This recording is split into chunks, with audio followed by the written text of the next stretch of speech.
Bom dia, boa tarde, boa noite. Terceira parte desta série. Como sabem, há uns tempos eu pedi-vos para me mandarem as vossas unpopular opinions mais unpopular, aquelas que deixam o mundo a arder. Mas eu também sou um gajo calmo, eu não me irrito com facilidade. O Paulinho é overrated e nunca mais ninguém ouviu falar dele desde que o modo carreira acabou. O Paulinho o quê? Já agora, obrigado. Passámos os 65 mil subscritores. Já dava para encher o fucking Estádio da Luz. Agora é assim, próximo objetivo, 68 mil. Que é porque é para encher o Estádio do Atlético, o Wanda Metropolitano. Bora, meus putos, está no papo. Disclaimer importante antes de começar isto. Lembrem-se que tudo o que eu digo aqui é só a minha opinião, não é? Eu não estou aqui tipo factos. Eu não faço isto com o objetivo de ser o profeta que vai trazer a luz da verdade. Por acaso até faço. 99% dos comentadores e jornalistas de futebol não percebem um boi do desporto. Olha, isto por acaso são factos. A maior parte deles não tem background nenhum em desporto, nunca treinou, nunca jogou. Ser comentador é basicamente falar das coisas depois delas acontecerem. Porque quando falam antes... Por isso é que eu dou muito mais valor aos canais de televisão quando convidam ex-jogadores ou treinadores que não estejam no ativo e possam comentar. Se calhar não se sabem expressar tão bem, mas percebem muito mais do jogo e nós percebemos muito melhor o que é que eles querem dizer. Ok, eu não estou a contar com o Dani quando digo isto, pronto. Não deixa de ser irónico e engraçado que vocês estejam aí desse lado a ver um vídeo de um youtuber que sabe ainda menos do que esses comentadores que está a criticar. Pior ainda, eu aposto que vocês já têm o like lá metido. O Paulinho é um dos melhores avançados em Portugal e portugueses. Podia e devia estar na seleção. O Paulinho é um dos avançados mais polémicos da história. É assim, um avançado, deem as voltas que derem, faz tabelinhas, vem buscar jogo atrás, arrasta aos centrais, tem que marcar golos. Acho eu! Por outro lado, eu também reconheço que se ele fizesse tudo o que faz em campo e por cima disso ainda marcasse as oportunidades todas que tem e fosse uma máquina de golos, provavelmente também já não jogava no Tugão há muito tempo, não é? Mas sinceramente eu não sei responder a isto. Quer dizer, à parte da seleção, sei responder. Ele não devia estar na seleção. Já tirando o crónico Ronaldo, antes dele, pelo menos, ainda há Félix, Rafael Leão e André Silva. E Rodrigo Ribeiro, e Gonçalo Ramos, e Fábio Silva. Por causa este cabelo hoje não está especialmente bom, não. O Sporting é uma desgraça a escolher contratar, perceber que avançados são a posição mais decisiva para limpar o Tugão. Apreciar Paulinho é ser hater do jogo.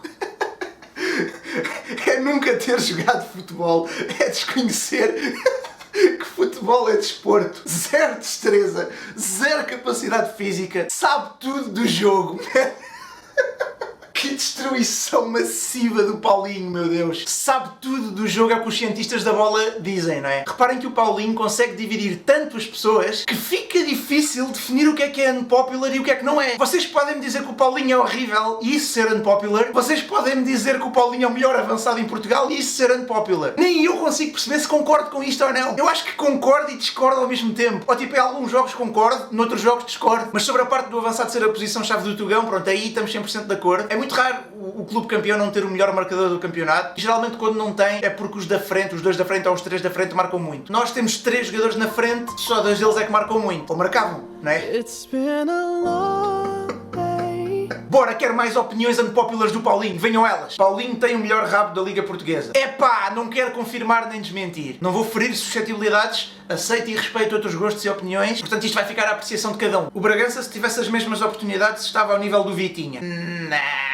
O Bragança está mais próximo do Chico Geraldes do que do Vitinha. Apesar de, obviamente, ele é bem melhor que o Chico Geraldes. Mas assim, o Bragança ainda vai a tempo. Fez agora 23 anos, tem qualidade de passe, tem visão de jogo. Se calhar falta-lhe só um bocadinho mais de golo e de influência no último terço. Sinto que ele está ali, se calhar, entre um 8 e um 10, porque faltam-lhe características importantes para ambas as posições. E ainda por cima o Sporting não joga com um 10 puro, não é? Portanto, isso ainda dificulta ainda mais. Daí eu achar que é por isso que ele é mais influente quando entra na segunda parte, porque geralmente ele entra quando precisamos de arriscar mais, né? Estamos empatados ou a perder, e já não faz tanto mal se ele, por exemplo, jogar mais atrás, se calhar às vezes quase a 6, consegue levar a equipa muito mais para a frente. Ele sai muito bem da pressão dos avançados e dos médios, e ele é bom a fazer passos em profundidade também. Mas é assim, também os jogadores evoluem, né? Basta pensar em, por exemplo, o que era o Adrian, com 23 anos, andava emprestado à Académica, ia voltar ao Sporting e a flopar, e no que ele se tornou depois com o Jorge Jesus. Portanto, o Daniel Bragança ainda vai ter de ser um jogador diferente e se calhar muito mais útil do que está a ser atualmente. O Nuno Mendes é overrated e o Mateus Reis, tendo em conta as expectativas, está a fazer muito melhor. Não estou a ser irónico, juro. Eu compreendo, apesar de não concordar, mas a verdade é essa. O Mateus Reis neste momento é dos jogadores mais influentes do Sporting e a quantidade de soluções que dá à equipa é incrível. Pode jogar a lateral e a central também, ele mesmo a jogar a central do lado esquerdo. Consegue ser um jogador que desequilibra ofensivamente. O Nuno Mendes não tinha isso, não é? Claro que tinha muitas outras coisas que o Mateus Reis não tem, mas não consigo dizer que o Nuno Mendes seja overrated. O homem, que ele agora tem 19, né? Quando estreou tinha 17. Atualmente se calhar já é top 10 melhores laterais. Provavelmente daqui a uns anos vai ser top 3. Mendes, não tenho muitas dúvidas disso. Porque o Nuno Mendes não é só técnica e desequilíbrio, porque se fosse isso, há muitos jovens que têm. A questão é que ele mesmo taticamente é quase perfeito. Ele não faz um cruzamento à toa sem olhar, ele tem sempre imenso critério nas decisões e por cima disso, não compromete a defender praticamente. O Nani em 18-19 não veio acrescentar grande coisa a um Sporting já enfraquecido. Marcou alguns golos, mas a jogar pouquíssimo. É assim, também o facto de sermos uma equipa treinada pelo Peseiro ajudou a garantir que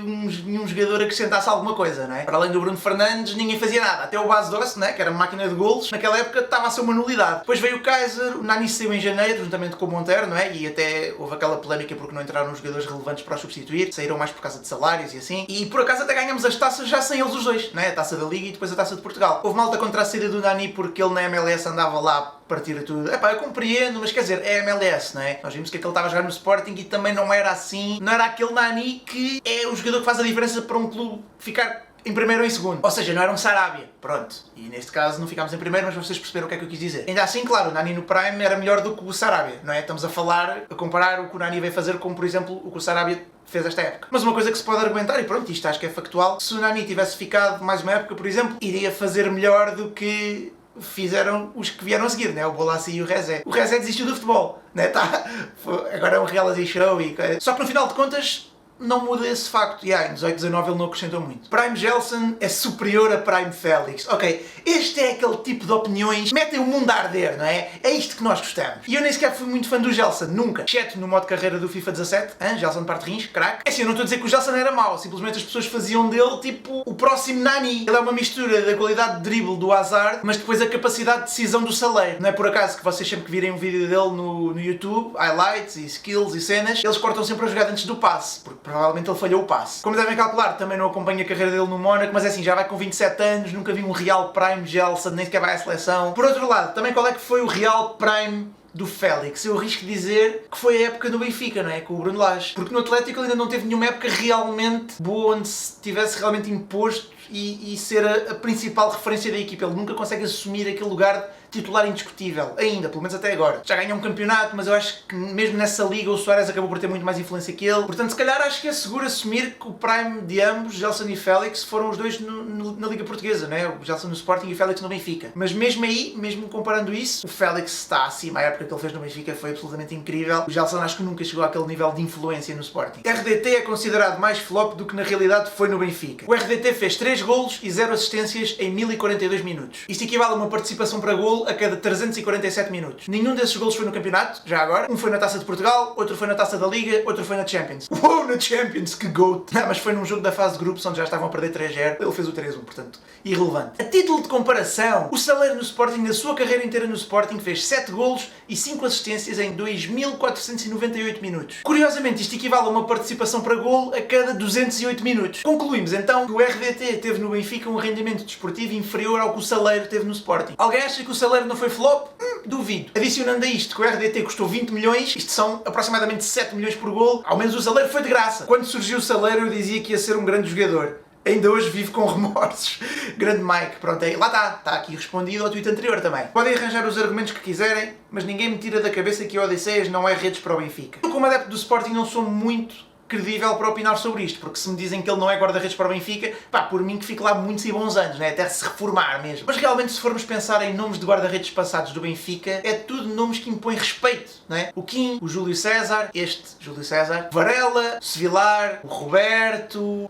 não, se calhar não eram assim tão bons. Para dizer a verdade, eu não me lembro de um guarda-redes mesmo bom e que fizesse a diferença no Benfica desde o Ederson, se calhar. Não sei, não acho que o Odisseias seja assim tão mau. Pá, claro que tem falhas, não sei bem quais, porque não estou demasiado atento a isso, mas assim, todos os guarda-redes têm que ter falhas, não é? Não existe um guarda-redes que seja bom no 1 para 1, bom a fazer a mancha, bom entre os postos, bom fora dos postos, bom na elasticidade, bom com os pés. É difícil. Os 2 ou 3 que existem que fazem isso tudo estão nos Manchester City e Liverpool, não é? E mesmo esses dão frangos às vezes. Houve o Júlio César também pelo meio, mas se calhar é um bocado de exceção, porque já veio em final de carreira um bocado injusto pôr na lista dos que não tiveram tanta influência assim. E apesar de tudo ganham campeonatos, não é? Só nós que tenha tido, por exemplo, tanta influência como o Casillas teve no Porto e o Adam teve no Sporting, mas não deixa de ter sido um bom guarda-redes no Benfica, não é? Acima desses nomes todos que eu estava a dizer. Mas lá está, eu acho que o Benfica ganharia esses campeonatos independentemente de ter o Júlio César ou o Júlio César. A maioria dos jogadores dos 3 grandes não jogavam nas equipas de há 20 anos atrás. atrás. Acho que é verdade até no Sporting, né, que está a ter provavelmente a sua melhor fase dos últimos 20 anos, a maior parte dos jogadores dessa era entravam aqui facilmente. João Pinto, Jardel, Pedro Barbosa, Rui Jorge, Ronaldo, Quaresma, óbvio. Mas também é isso que torna o futebol mais imprevisível, né? O facto de só bons jogadores não ganharem nada. Porque por essa lógica,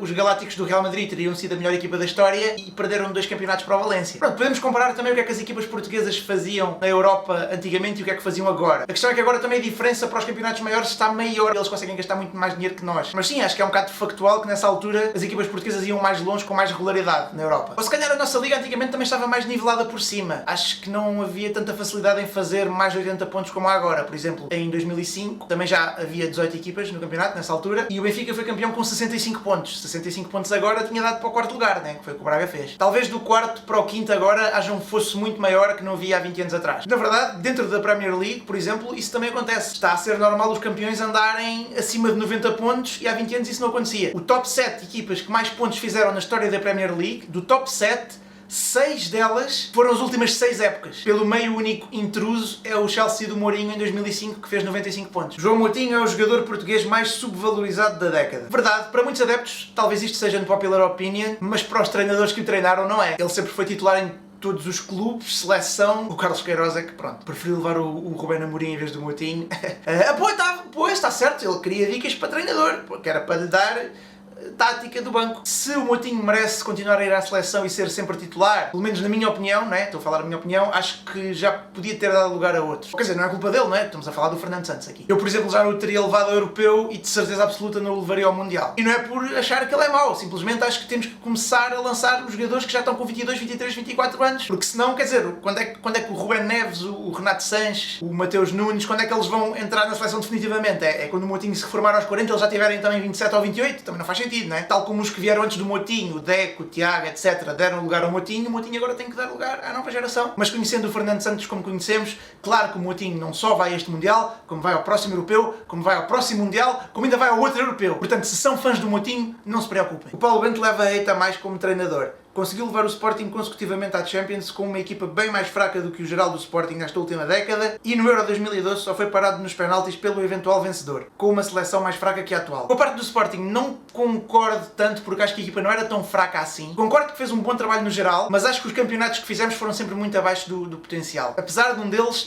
fomos gamados, né? Houve aquela mão do Rony, pronto, desse podíamos ter sido campeões, mas depois as 2 épocas a seguir a essa foram uma desgraça, não é? Em termos de campeonato, ficámos em segundo lugar esses anos todos, mas eu acho que era porque o Benfica conseguia estar ainda pior. Tanto que o Benfica, num dos anos, até acabou em 4º. E quando eu digo que acho que a nossa equipa não era tão fraca assim, reparem, tínhamos Moutinho, tínhamos Miguel Veloso, tínhamos Ismailov, tínhamos o Vukcevic quando era bom jogador, né? Tínhamos o Matias Fernandes, na frente tínhamos Lietzen, chegámos a ter Lietzen e Derlei, quando o Derlei ainda marcava alguns golos. Romagnoli, até o Romagnoli se calhar era titular no Sporting atual. Fora o campeonato, teve o mérito nas taças, né? Ganhámos 4 taças, 3 delas ao Porto, uma taça de Portugal e 2 supertaças. Quanto à seleção, é verdade, teve um europeu bom onde passámos um grupo com Alemanha e Holanda, depois eliminamos a República Checa nos quartos de final e com a Espanha, de facto, foi um jogo muito equilibrado e perdemos nos penaltis contra a melhor Espanha da história. Mas depois teve um Mundial ao nível da Guiné. Não passámos um grupo que tinha Estados Unidos e Gana, não é? E a Alemanha, pronto, e levámos 4 da Alemanha, portanto...